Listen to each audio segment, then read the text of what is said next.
Hello everyone, I'm on. I'm a broke, 40 years old, middle-aged ethnic Korean man, living in a border city near North Korea, in Manchuria, northeast China.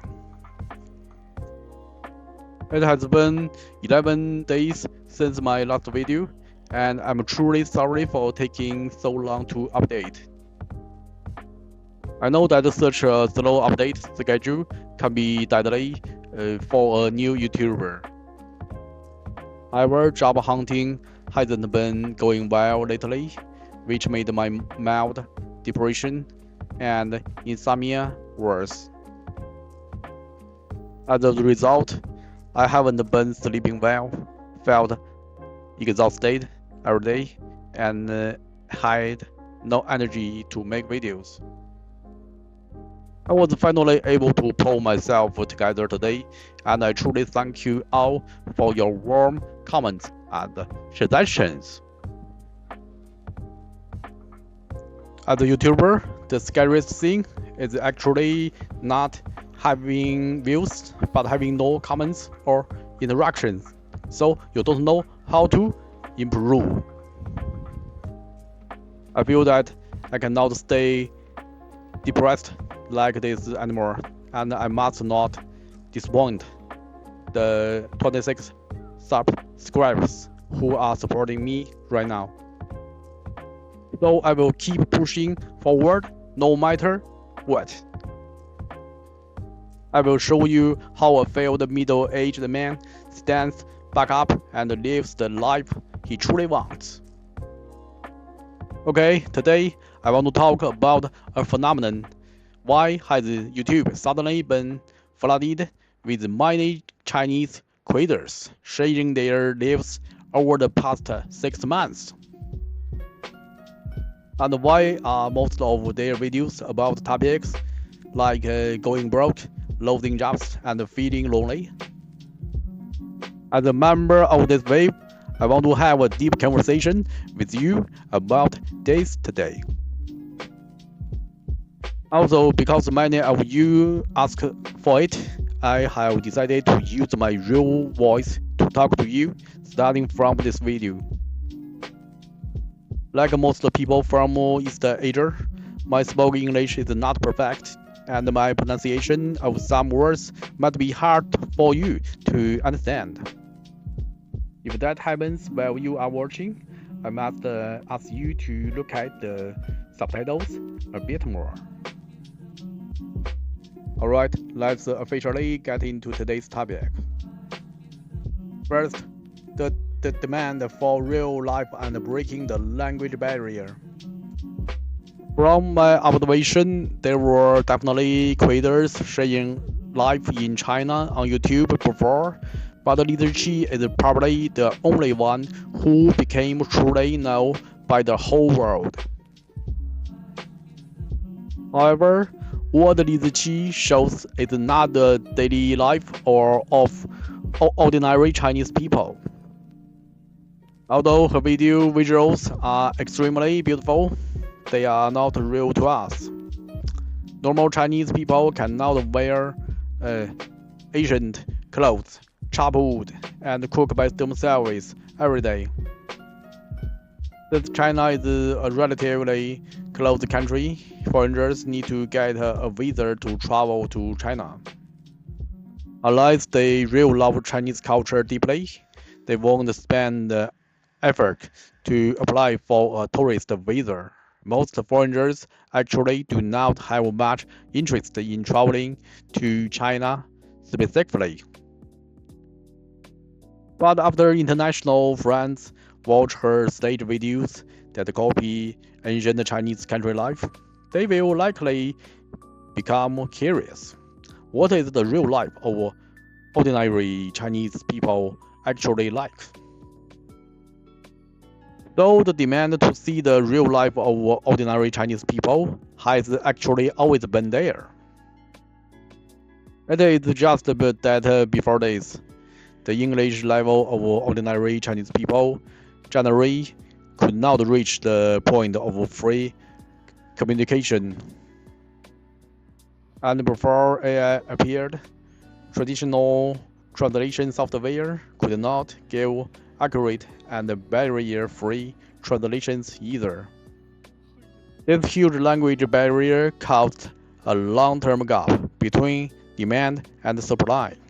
You can say the language barrier was the most important reason why many Chinese creators sharing their lives did not appear before.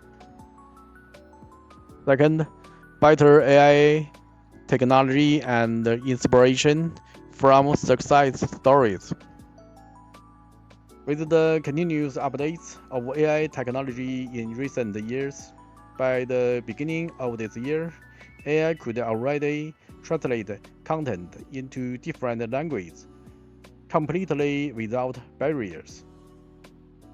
Although I have many negative views on AI itself, there is no doubt that it is absolutely revolutionary in breaking down the communication barrier between different languages.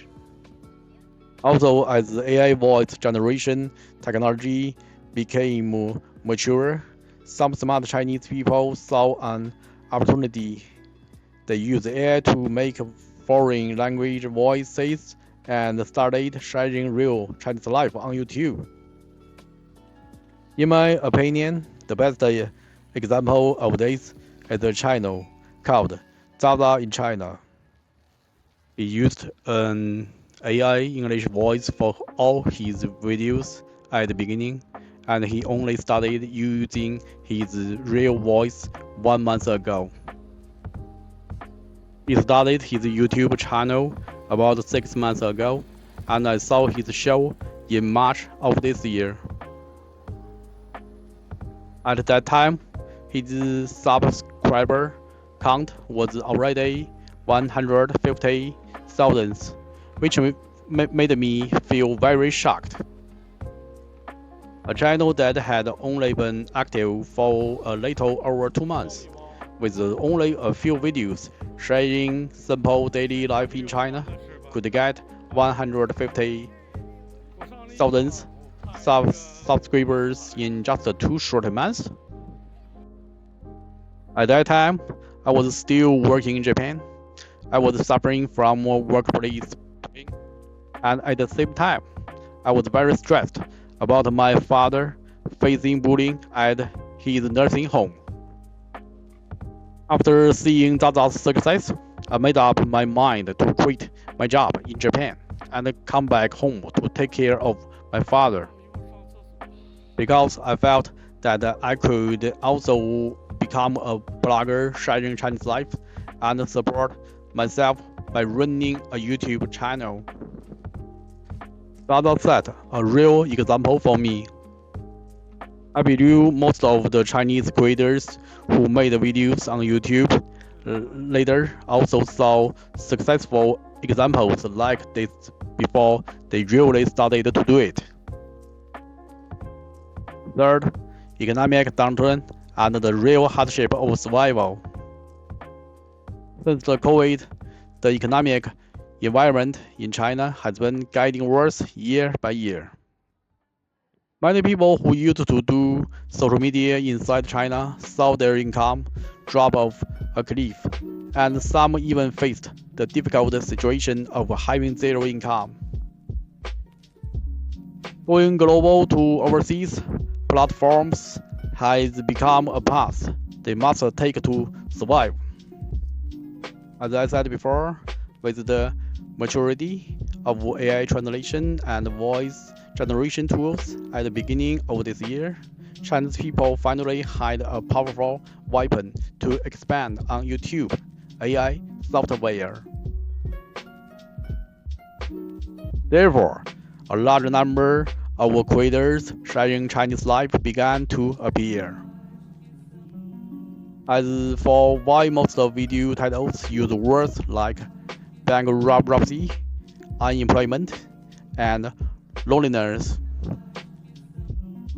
undeniably, there are definitely considerations for the click-through rate, making this kind of content to please the algorithm. However, From my own close observation of the Chinese economy right now, this is also a true reflection of reality. Currently, the lives of most ordinary Chinese people are indeed very difficult. Being laid off at 35 or even 30 years old has already become a very common thing. The youth unemployment rate has reached 40%. And the informal employment group in China, meaning people who do odd jobs, has reportedly reached 400 million people. Also, China is a huge country, but job opportunities are highly concentrated in just a few big cities and the southeastern coast. Most Chinese people live in small cities where there are almost no job opportunities, so social media has naturally become a lifeline for many. So from this point of view, I think the bleak stories of unemployment and bankruptcy shared by most creators are probably true. Because right now, ordinary Chinese people are truly having a very hard time. Both cheap and convenient lifestyle and foreigners' curiosity. Over the past 15 years, after entering the mobile internet area, the lifestyle in China has indeed become more and more convenient. Also, since the COVID, while the world faces inflation, China has become one of the few countries with deflation. The cost of living keeps going down. These 2 points might attract the curiosity of many foreigners who never cared about China before.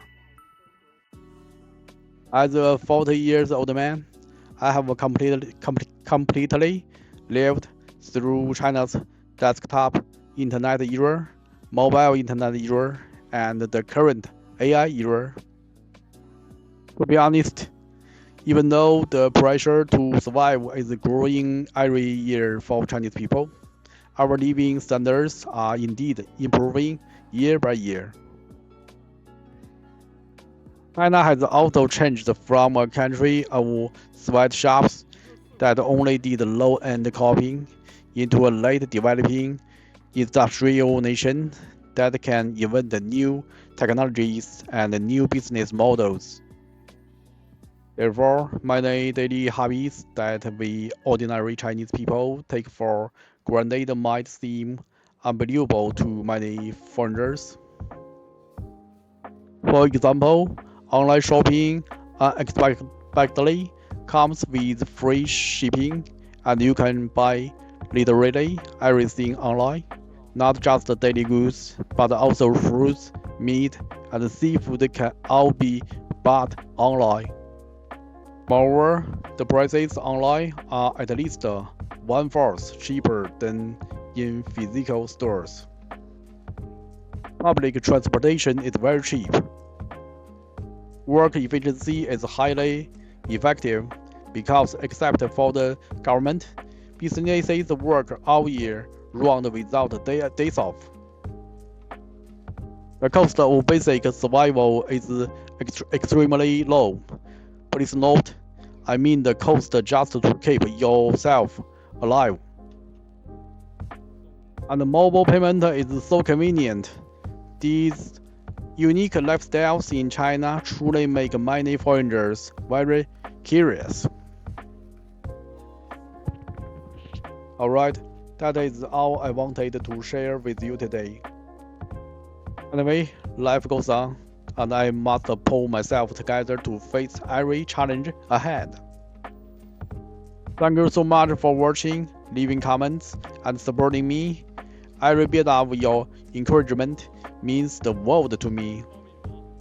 If you like my video, or want to accompany me on this journey of restarting my life, please remember to like and subscribe to my channel.